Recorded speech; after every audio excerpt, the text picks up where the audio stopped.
It's a breath of fresh air. You've opened a door, you've seen something, and it's captured you. It stops you breathing for a second. You're experiencing something that's very familiar, but you can't quite put your finger on it, and you don't really know why. That's the moment.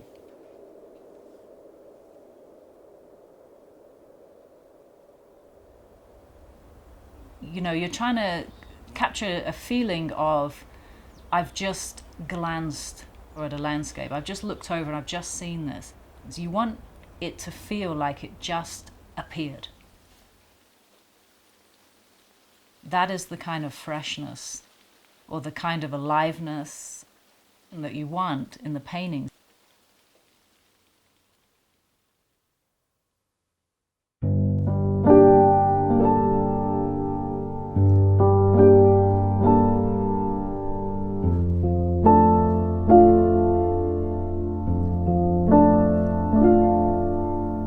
Being alone in nature, you come back to yourself.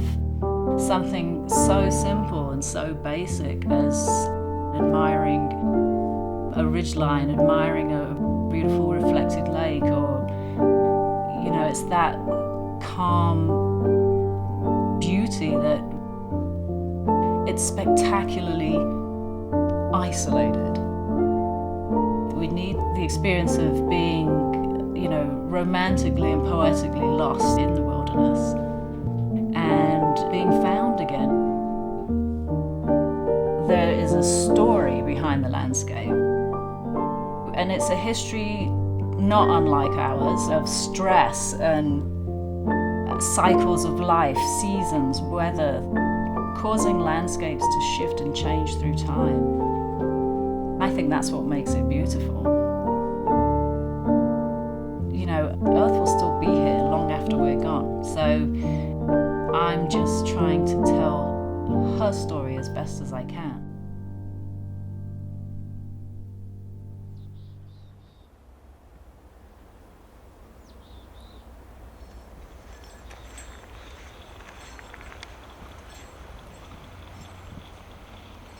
When you're walking into a landscape for the first time, your senses are heightened. You're observing interesting details from all points of view. You're not looking as if through a lens or as if through a single focal point. You're observing the entire landscape.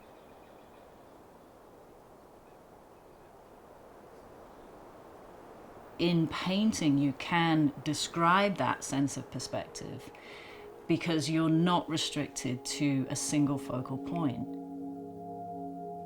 I've gone into a landscape and I've somehow absorbed the feelings of it. And so when I'm out there, I'll maybe do some drawing, but I'll mostly just try and memorize what's interesting about the place. You know, back in the studio, then I will filter all of that experience through a lengthy process to create the memory of that place. Like put those emotions into the paintings that I don't think you can do if you're just actually rendering a place as it is. You complete the art to a certain point, and then you stop. Before you get to the point where you've described the entire place to someone, then all they can possibly do is like it or not like it. You're taking out everything that doesn't matter. And then now there's a conversation, and now we're talking about what you're seeing versus what I saw. And then they become part of that meditative moment that the artist experiences when they're creating. You know, there are no people in the landscapes I do. There are no evidence of human encroachment or anything else. To me, it's like, this is perhaps what the earth looked like and may return to long after we're gone.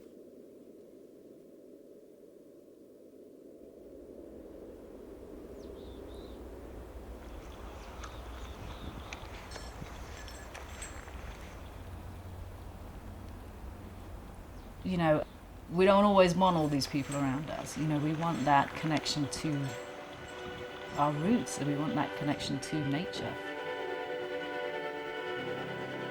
And it's something deep within our DNA. We want to return to the forest. We want to return to the ocean, the woods. We want to feel in harmony with something.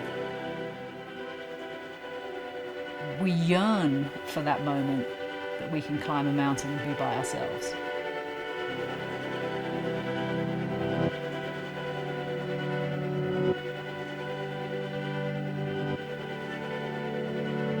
There's a lot to your life, there's a lot of history, there's a lot of experiences and circumstances and your own doing or someone else's doing that lead you to this moment. And so that's what you're working with. Not only you paint, you brush, using materials, but you're working with your entire life's history and experience of, you know, being out there in the world and who you've met and what you've done and you know, you're bringing everything that you are and everything that you've ever done or seen or experienced, you're bringing that to that moment. All of that is coming out.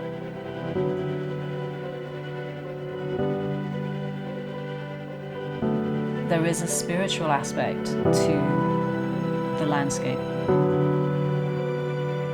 You know, being out there in the wilderness, you're at one in the world. You are as equal as all the things around you. And so you can sit with yourself and you can feel very peaceful and calm.